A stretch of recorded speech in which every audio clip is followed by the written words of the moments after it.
ఇప్పుడు కార్యదర్శి సత్యనారాయణ గారు మాట్లాడతారు. సింగరేణి విశ్రాంత కార్మికులకి శుభోదయం, నమస్కారాలు అందరికీ. ఈరోజు కలకత్తాలో జరుగుతున్న ధర్నా కార్యక్రమం విజయవంతం కావాలని మనం మద్దతు పలుకుదామని ఇక్కడ సమావేశం అయినము. మన తరఫున మద్దతు ఎలాగూ ఉంటుంది. మనం అక్కడికి పోవాలి, అసలు కరెక్ట్ అయితే నిజానికైతే అంత దూరం పోవాలి. కానీ ఈ వయోభారం తర్వాత ఆర్థిక భారంల వల్ల ఎవరం పోలేకపోయినాము. కానీ మన యొక్క ఆశయాలు వాళ్ళ ద్వారా వ్యక్తపరుస్తున్నారు. ఇక్కడ జరిగేటువంటి ధర్నా కార్యక్రమం విజయవంతం కావాలని మనం అందరం కోరుకుంటాం. యాక్చువల్గా అయితే పెన్షన్ అనేది మన ఫండ్ నుంచి రిలీజ్ అవుతున్నది. పెన్షన్ పెరగడానికి ట్రస్ట్ బోర్డు మెంబర్లు ఏమన్నారంటే, కోల్కి మనం అమ్మే కోల్కి ఒక టన్నుకి 10 రూపాయలు అన్నారు. కానీ ఇప్పుడు 20 రూపాయలు రికవర్ అవుతున్నది. ఆ 20 రూపాయలు కూడా మనకి పంచి ఇవ్వట్లేదు. ఇంకా అక్కడికి 5 ఇయర్స్ అవుతుంది కటింగ్ చేయబట్టి. అది కాకుండా అదనంగా ఇప్పుడున్నటువంటి ఎంప్లాయీస్కి 7%, 7% ఎంప్లాయీస్కి 7% యాజమాన్యం కూడా కలిపి ఇస్తున్నది. ఆ లెక్కలు కూడా తేలాల్సి ఉంది. పెన్షన్ పెంచమంటే ఫండ్ లేదని జవాబు చెప్తున్నారు. 2035 వరకు కూడా ఫండ్ అయిపోతుంది, అప్పుడు నిల్ ఫండ్ ఉంటుందని చెప్పేసి వాళ్ళు బెదిరిస్తున్నారు మనల్ని. కానీ ఇప్పుడు వచ్చేటువంటి ఫండ్ చాలా మిగులుగా ఉన్నది. ఆ మిగులు అనేది మనం చెప్తున్నాము, ఎందుకంటే 20 రూపాయలు టన్నుకి కలెక్ట్ చేస్తున్నారు. 15 కోట్లు సంవత్సరానికి అవుతాయి. అటువంటి ఫండ్ని ఎవరు ఏం చేస్తున్నారు అనేది మనకు అర్థం కావట్లేదు. మేనేజ్మెంటు సిఎంపిఎఫ్ ఆఫీస్ వాళ్ళు మేనేజ్మెంటు సరిగా లెక్కలు చూపించట్లేదు. దాని మీద లెక్కలు అడుగుతున్నాము. దానికి కూడా ఒక లెటర్ పెడదామని ఆలోచన వచ్చింది. పెడదాము మీ అందరి సహకారంతో.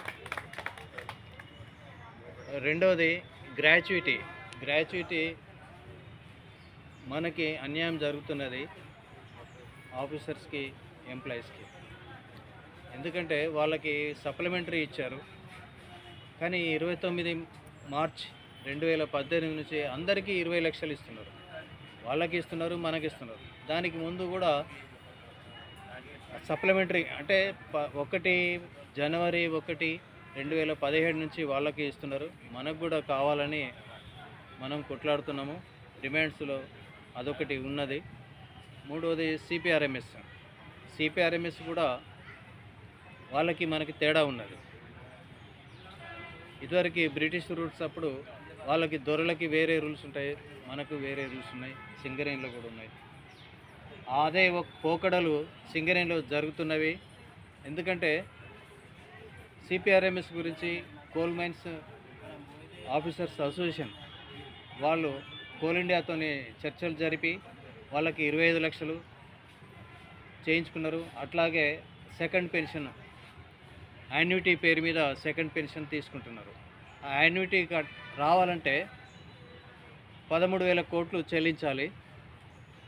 ఆ అమౌంట్ అంతా సింగరేణి కాదు, కోల్ ఇండియా కూడా 13,000 కోట్లు చెల్లించి వాళ్ళు యాన్యుటీ తీసుకుంటున్నారు ఎవ్రీ మంత్.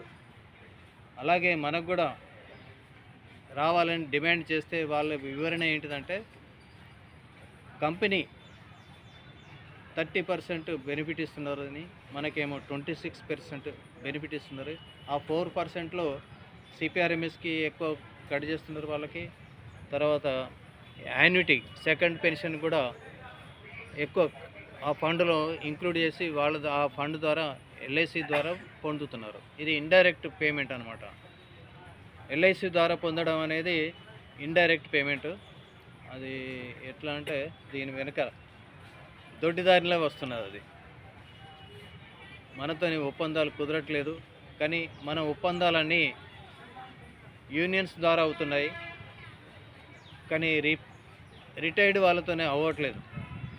కోల్ మైన్స్ వాళ్ళు ఆఫీసర్స్ అసోసియేషన్ మీద అందరితో కలిపి వాళ్ళు చర్చించుకుంటున్నారు కోల్ ఇండియాతోని. మనకు కూడా పెన్షనర్స్ తరఫున ఒకరిద్దరు రిప్రజెంటేటివ్గా ఉండి చర్చలో పాల్గొనాలని చెప్పేసి మేము కోరుతున్నాము. మనందరి తరఫున ఒక డిమాండ్, చర్చలో పాల్గొనడానికి బోర్డ్ ఆఫ్ ట్రస్ట్లో కనీసం ఒక ఇద్దరు మెంబర్స్, రిటైర్డ్ కోల్ మెంబర్స్ ఉండాలని చెప్పేసి మనం నాన్ ఎగ్జిక్యూటివ్. అదే ఈరోజు ధర్నా కార్యక్రమం చాలా చక్కగా జరుగుతున్నది కావచ్చు. అక్కడ మనం వాళ్ళకి మద్దతుగా మనం నినాదాలు ఇద్దాం. కోల్ పెన్షనర్స్ అసోసియేషన్ వర్ధిల్లాలి. Coal pensioners association, coal pensioners association, coal pensioners association.